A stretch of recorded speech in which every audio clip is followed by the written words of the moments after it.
بسم الله الرحمن الرحيم. الحمد لله الذي أنزل على عبده الكتاب ولم يجعل له عوجا قيما لينذر بأسا شديدا من لدنه ويبشر المؤمنين الذين يعملون الصالحات أن لهم أجرا حسنا ماكثين فيه أبدا وينذر الذين قالوا اتخذ الله ولدا ما لهم به من علم ولا لآبائهم كبرت كلمة تخرج من أفواههم إن يقولون إلا كذبا فلعلك باخع نفسك على آثارهم إن لم يؤمنوا بهذا الحديث أسفا إنا جعلنا ما على الأرض زينة لها لنبلوهم أيهم أحسن عملا وإنا لجاعلون ما عليها صعيدا جرزا أم حسبت أن أصحاب الكهف والرقيم كانوا من آياتنا عجبا إذ أوى الفتية إلى الكهف فقالوا ربنا آتنا من لدنك رحمة وهيئ لنا من أمرنا رشدا فضربنا على آذانهم في الكهف سنين عددا ثم بعثناهم لنعلم أي الحزبين أحصى لما لبثوا أمدا نحن نقص عليك نبأهم بالحق إنهم فتية آمنوا بربهم وزدناهم هدى وربطنا على قلوبهم إذ قاموا فقالوا ربنا رب السماوات والأرض لن ندعو من دونه إلها لقد قلنا إذا شططا هؤلاء قومنا اتخذوا من دونه آلهة لولا يأتون عليهم بسلطان بين فمن أظلم ممن افترى على الله كذبا وإذ اعتزلتموهم وما يعبدون إلا الله فأووا إلى الكهف ينشر لكم ربكم من رحمته ويهيئ لكم من أمركم مرفقا وترى الشمس إذا طلعت تزاور عن كهفهم ذات اليمين وإذا غربت تقرضهم ذات الشمال وهم في فجوة منه ذلك من آيات الله من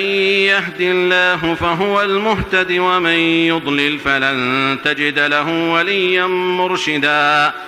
وتحسبهم أيقاظا وهم رقود ونقلبهم ذات اليمين وذات الشمال وكلبهم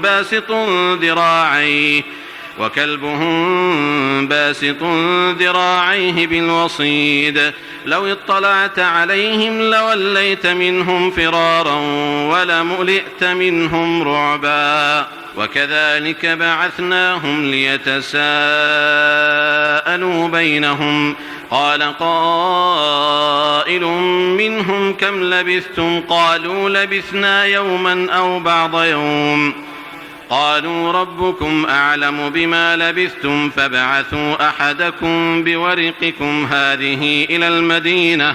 إلى المدينة فلينظر أيها أزكى طعاما فليأتكم برزق منه وليتلطف ولا يشعرن بكم أحدا إنهم إن يظهروا عليكم يرجموكم أو يعيدوكم في ملتهم ولن تفلحوا إذن أبدا وكذلك أعثرنا عليهم ليعلموا أن وعد الله حق وأن الساعة لا ريب فيها إذ يتنازعون بينهم أمرهم فقالوا ابنوا عليهم بنيانا ربهم أعلم بهم قال الذين غلبوا على أمرهم لنتخذن عليهم مسجدا سيقولون 3 رابعهم كلبهم ويقولون 5 سادسهم كلبهم رجما بالغيب ويقولون 7 وثامنهم كلبهم قل ربي أعلم بعدتهم ما يعلمهم إلا قليل فلا تمار فيهم إلا مراء ظاهرا ولا تستفت فيهم منهم أحدا ولا تقولن لشيء إني فاعل ذلك غدا إلا أن يشاء الله واذكر ربك إذا نسيت وقل عسى أن يهديني ربي لأقرب من هذا رشدا ولبثوا في كهفهم 300 سنين وازدادوا 9 قل الله أعلم بما لبثوا له غيب السماوات والأرض أبصر به وأسمع ما لهم من دونه من ولي ولا يشرك في حكمه أحدا واتل ما أوحي إليك من كتاب ربك لا مبدل لكلماته ولن تجد من دونه ملتحدا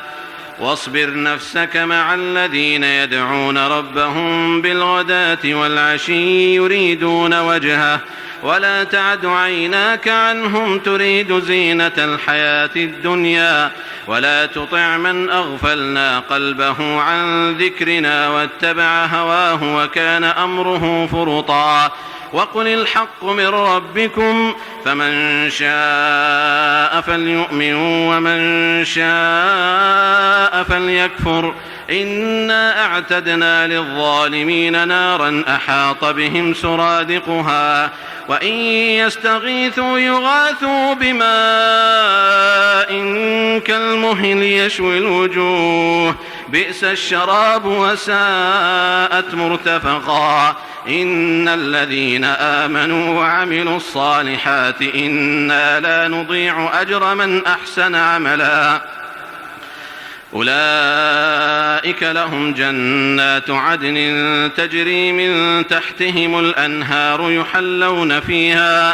يحلون فيها من أساور من ذهب ويلبسون ثيابا خضرا من سندس وإستبرق متكئين فيها على الأرائك نعم الثواب وحسنت مرتفقا واضرب لهم مثل الرجلين جعلنا لأحدهما جنتين من أعناب وحففناهما بنخل وجعلنا بينهما زرعا كلتا الجنتين آتت أكلها ولم تظلم منه شيئا وفجرنا خلالهما نهرا وكان له ثمر فقال لصاحبه وهو يحاوره أنا أكثر منك مالا وأعز نفرا ودخل جنته وهو ظالم لنفسه قال ما أظن أن تبيد هذه أبدا وما أظن الساعة قائمة ولئن رددت إلى ربي لأجدن خيرا منها منقلبا قال له صاحبه وهو يحاوره أكفرت بالذي خلقك من تراب ثم من نطفة ثم سواك رجلا لكن هو الله ربي ولا أشرك بربي أحدا ولولا إذ دخلت جنتك قلت ما شاء الله لا قوة إلا بالله إن ترني أنا أقل منك مالا وولدا فعسى ربي أن يؤتيني خيرا من جنتك ويرسل عليها حسبانا من السماء فتصبح صعيدا زلقا أو يصبح ماؤها غورا فلن تستطيع له طلبا وأحيط بثمره فأصبح يقلب كفيه على ما أنفق فيها وهي خاوية على عروشها ويقول يا ليتني لم أشرك بربي أحدا ولم تكن له فئة ينصرونه من دون الله وما كان منتصرا هنالك الولاية لله الحق هو خير ثوابا وخير عقبا واضرب لهم مثل الحياة الدنيا كماء إن أنزلناه من السماء فاختلط به نبات الأرض فأصبح هشيما تذروه الرياح وكان الله على كل شيء مقتدرا. المال والبنون زينة الحياة الدنيا والباقيات الصالحات خير عند ربك ثوابا وخير أملا. ويوم نسير الجبال وترى الأرض بارزة وحشرناهم فلم نغادر منهم أحدا وعرضوا على ربك صفا لقد جئتمونا كما خلقناكم أول مرة بل زعمتم أن لن نجعل لكم موعدا. ووضع الكتاب فترى المجرمين مشفقين مما فيه ويقولون يا ويلتنا ما لهذا الكتاب لا يغادر صغيرة ولا كبيرة إلا أحصاها ووجدوا ما عملوا حاضرا ولا يظلم ربك أحدا. وإذ قلنا للملائكة اسجدوا لآدم فسجدوا إلا إبليس كان من الجن ففسق عن أمر ربه أفتتخذونه وذريته أولياء من دوني وهم لكم عدو بئس للظالمين بدلا. ما أشهدتهم خلق السماوات والأرض ولا خلق أنفسهم وما كنت متخذ المضلين عضدا. ويوم يقول نادوا شركائي الذين زعمتم فدعوهم فلم يستجيبوا لهم وجعلنا بينهم موبقا. ورأى المجرمون النار فظنوا أنهم مواقعوها ولم يجدوا عنها مصرفا. ولقد صرفنا في هذا القرآن للناس من كل مثل وكان الإنسان أكثر شيء جدلا. وما منع الناس أن يؤمنوا إذ جاءهم الهدى ويستغفروا ربهم إلا أن تأتيهم سنة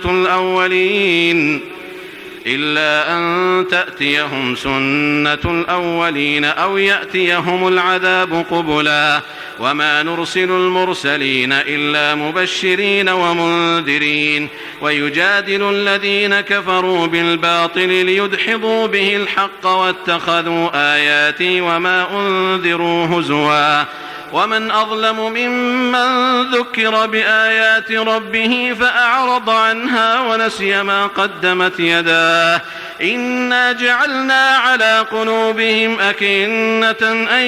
يفقهوه وفي آذانهم وقرا وإن تدعهم إلى الهدى فلن يهتدوا إذن أبدا. وربك الغفور ذو الرحمة لو يؤاخذهم بما كسبوا لعجل لهم العذاب بل لهم موعد لن يجدوا من دونه موئلا. وتلك القرى أهلكناهم لما ظلموا وجعلنا لمهلكهم موعدا. وإذ قال موسى لفتاه لا أبرح حتى أبلغ مجمع البحرين أو أمضي حقبا فلما بلغا مجمع بينهما نسيا حوتهما فاتخذ سبيله في البحر سربا.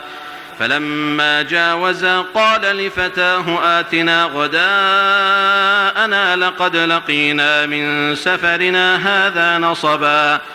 قال أرأيت إذ أوينا إلى الصخرة فإني نسيت الحوت وما أنسانيه إلا الشيطان أن أذكره واتخذ سبيله في البحر عجبا. قال ذلك ما كنا نبغ فارتدا على آثارهما قصصا فوجدا عبدا من عبادنا آتيناه رحمة من عندنا وعلمناه من لدنا علما.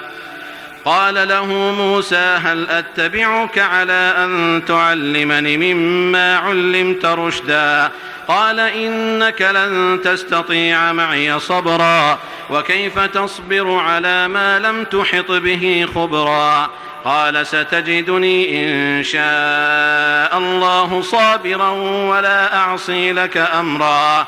قال فإن اتبعتني فلا تسألني عن شيء حتى أحدث لك منه ذكرا. فانطلقا حتى إذا ركبا في السفينة خرقها قال أخرقتها لتغرق أهلها لقد جئت شيئا إمرا. قال ألم أقل إنك لن تستطيع معي صبرا. قال لا تؤاخذني بما نسيت ولا ترهقني من أمري عسرا. فانطلقا حتى إذا لقيا غلاما فقتله قال أقتلت نفسا زكية بغير نفس لقد جئت شيئا نكرا. قال ألم أقل لك إنك لن تستطيع معي صبرا. قال إن سألتك عن شيء بعدها فلا تصاحبني قد بلغت من لدني عذرا. فانطلقا حتى إذا أتيا أهل قرية استطعما أهلها فأبوا أن يضيفوهما فوجدا فيها جدارا يريد أن ينقض فأقامه. قال لو شئت لاتخذت عليه أجرا. قال هذا فراق بيني وبينك سأنبئك بتأويل ما لم تستطع عليه صبرا. أما السفينة فكانت لمساكين يعملون في البحر فأردت